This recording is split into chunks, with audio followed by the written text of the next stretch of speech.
Fala pessoal, você que está assistindo esse vídeo, quer entender tudo sobre o Afeganistão, quer ver tintim por tintim desde a antiguidade, né, até os tempos de hoje, 2021, né, o tempo que eu estou falando, talvez você esteja assistindo em 2022, 2023, assim por diante, mas, né, se você quer entender o que está acontecendo, então fica aqui comigo, já deixa o like, se inscreve no canal para eu saber que tu tá curtindo esses conteúdos, né, para eu ver que o bagulho tá fluindo, né, então não custa nada, clica aí, tem aqui embaixo de mim. Opa, aqui embaixo. O cara é doido. Aqui embaixo de mim tem um botãozinho, cara. Tu vai ali, ó, inscrever-se. Pronto, fechou. E aí tu vai me ajudar muito, beleza? Então, sem mais delongas, vamos ver o que é a história desse país, né? Esse país muito incrível, muito louco, né? De história muito louca, que é o Afeganistão. Então, vamos começar. Antes de mais nada, a gente tem que entender os antecedentes desse país, né? Primeira coisa, né? Afeganistão, Irã, Iraque, Arábia Saudita é tudo árabe, é tudo muçulmano. Se enganou, meu querido, tá? Tá muito equivocado, né? Até porque a gente vai ter, principalmente ali na região do Irã, do Afeganistão, uma parte do Iraque, uma origem persa, tá? Muito antes de nascer o povo muçulmano, existiam os persas na região ali, tá? Ali no meio da Ásia, tá? Não chega a ser o Oriente Médio, né? Chega a ser ali nessa região, Afeganistão, Irã e assim por diante, tá? Então a gente tem nessa região montanhosa inicialmente o Império Persa dominando tudo, tá, galera? É muito comum a gente ter, né, a gente ouvir falar, no Afeganistão a gente tem, né, um cemitério dos impérios. Sabe por que isso? Porque muitas, né, muitas civilizações, muitos impérios tentaram dominar essa região e falharam miseravelmente, porque é muito difícil, né? É uma região montanhosa, né? Né, tem aí uma lenda, né, que diz que o povo do Afeganistão é um dos povos mais brabíssimos do mundo, que eles não permitem que nenhum outro povo, né, domine eles. Então a gente tem aí, né, essa questão de ser um cemitério de impérios, ser um lugar muito difícil de ser conquistado. Deu trabalho para Alexandre o Grande, né, na época quando o Império da Macedônia, né, no período helenístico da Grécia Antiga, começou a dominar todo o mundo conhecido, né, todas as civilizações conhecidas. O único, né, o último país que sobrou, digamos assim, né, para o Alexandre o Grande dominar foi o Afeganistão. Ele passou um trabalho, né, porque existiam guerrilhas, né, movimentos de resistência nas montanhas e ele não conseguia avançar, né? A mesma coisa vai acontecer com outros diversos povos ao longo da história, né? Os indianos vão tentar dominar o Afeganistão, vão falhar miseravelmente. Os turcos vão tentar também, o Império Turco-Otomano em algum momento vai conseguir conquistar territórios afegãos, mas com muita dificuldade, né? Os iranianos vão dominar a região, tá? Os indianos dominaram a região, eu falei que falharam. Não, eles dominaram a região, mas com muito trabalho, tá? Então, indianos, turcos, iranianos, né? Vários povos aí dominando essa região, né? Passando trabalho, né? Muita gente falecendo nas terras afegãs, como eu falei, um cemitério de impérios, né? Mas a gente ainda assim tem, né, essa situação muito louca, tá? O que que vai acontecer? A gente vai ter aí, né, com o passar do tempo, esses impérios dominando o Afeganistão, a gente vai ter, é claro, os califados muçulmanos lá na Idade Média, né, depois a gente vai ter o próprio Império Turco Otomano dominando tudo, e a gente vai ter, em 1709, o primeiro reino independente do Afeganistão. O Afeganistão tentando reunir todas as suas origens, né? Origem persa, tentando reunir a sua história como um país, como uma nação, como um reino, né? E em 1709 tornando-se, né, um reino independente, porém só vai conseguir de fato a sua autoafirmação, né? Se livrar, né, de os seus, enfim, seus opressores em 1823 com a fundação do Emirado do Afeganistão. É claro que a gente ainda assim tem, né, uma grande disputa na área. A gente vai ter, inclusive, aqui eu trouxe uma imagem para vocês que é uma imagem incrível, né? Aqui um homem representando o Afeganistão, um urso representando o que seria a Rússia, tá? Que nessa época estava tentando dominar o Afeganistão, e um leão representando o Reino Unido, que nessa época, né, no século XIX, era uma grande senhora naval, né, a senhora dos mares, a Inglaterra, e nessa época estava tentando dominar o mundo todo e o Afeganistão não fugiu disso. Então a gente tem nesse momento, né, Rússia e Reino Unido tentando disputar essa região no meio aí da Ásia, tá? E a gente vai ter aí o Afeganistão sendo palco de diversas batalhas. Com o estabelecimento do Emirado do Afeganistão em 1823, nenhum país mais conseguiu dominar por completo, tá? É claro que a gente vai ter interferências russas, interferências inglesas nesse contexto de imperialismo do século XIX, mas a gente não vai ter aí a questão de dominação completa desse território. Olha só que loucura, né? E no século XIX a gente vai ter as guerras anglo-afegãs, onde o Afeganistão vai ter diversas vitórias, impedindo, né, a dominação por completo por parte dos ingleses, tá? Só depois da Primeira Guerra Mundial é que o Afeganistão vai conquistar a sua independência, tá? Depois aí do desmembramento do Império Turco-Otomano, todos os impérios praticamente, né? O Império Austro-Húngaro acabou, o Império Turco-Otomano acabou, o Império Russo acabou com a Primeira Guerra Mundial, e aí com a fragmentação do Império Turco-Otomano, o Afeganistão conquista a sua independência.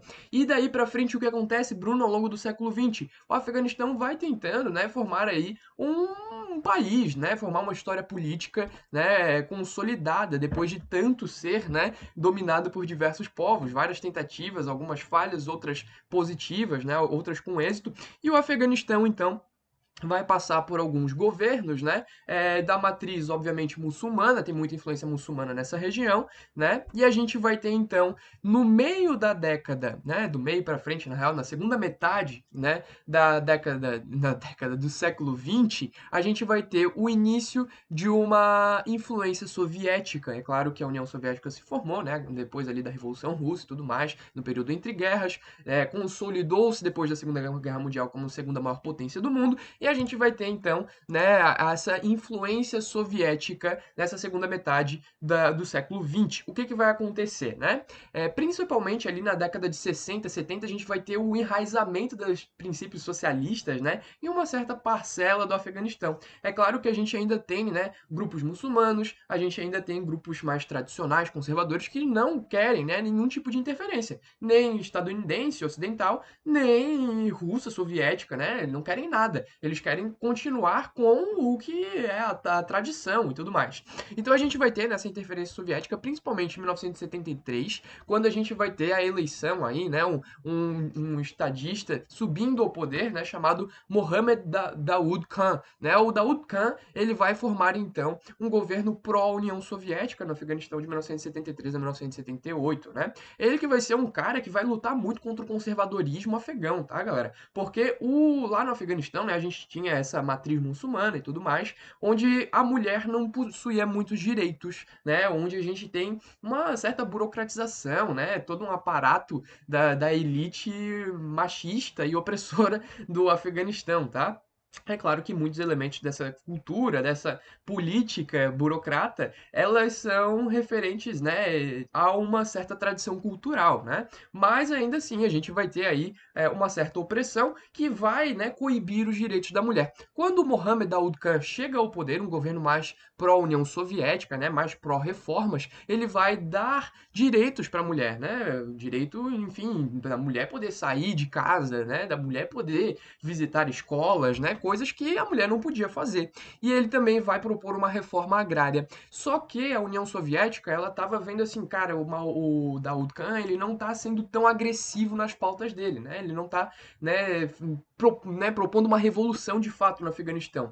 E aí a gente vai ter, em 1978, a União Soviética começando a interferir diretamente, tá, no Afeganistão, com uma revolução socialista, tá? Mas, Bruno, eles vão simplesmente fazer uma revolução socialista, assim, e o povo vai ficar de boa? Não. Tem uma parcela da população, como eu falei pra vocês, a elite burocrata, né, muçulmana e tudo mais. Essa galera, eles são super contra qualquer tipo de interferência externa, né? E a gente vai ter, então, né, esses mujahedin, né? Os mujahedin são guerrilheiros muçulmanos, né? Que em um primeiro momento eles vão estar espalhados pelo território, depois com o avanço, né, dessa guerra que vai ser a guerra a guerra entre a União Soviética e, né, essas forças muçulmanas, eles vão acabar indo para as montanhas. Lembra que eu falei das montanhas anteriormente? Então, a gente vai ter então, né, toda essa questão dos mujahidin, né, sendo então esses conservadores que vão tentar impedir o avanço soviético no Afeganistão, tá, galera?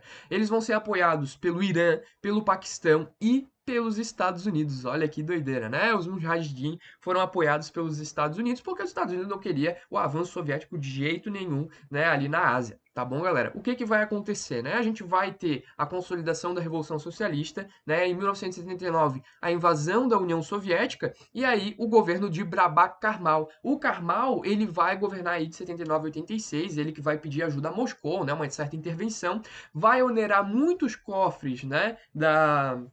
Da União Soviética, vai ser bem oneroso mesmo. Essa guerra vai ser muito prejudicial para o aparato socialista, tá?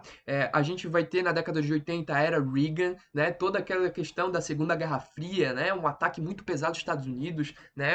Uma volta, né? De toda aquela radicalização do início da Guerra Fria. E aí a gente vai ter, né? A União Soviética começando a degringolar, começando a ficar muito fraca. E aí, em 1986, a gente vai ter uma retirada das tropas soviéticas, tá? No fim das contas, quem vai vencer são os guerrilheiros civis, tá, galera? E a gente vai ter, então, né, essa retirada das tropas que vai acontecer em dois momentos aí diferenciados, tá?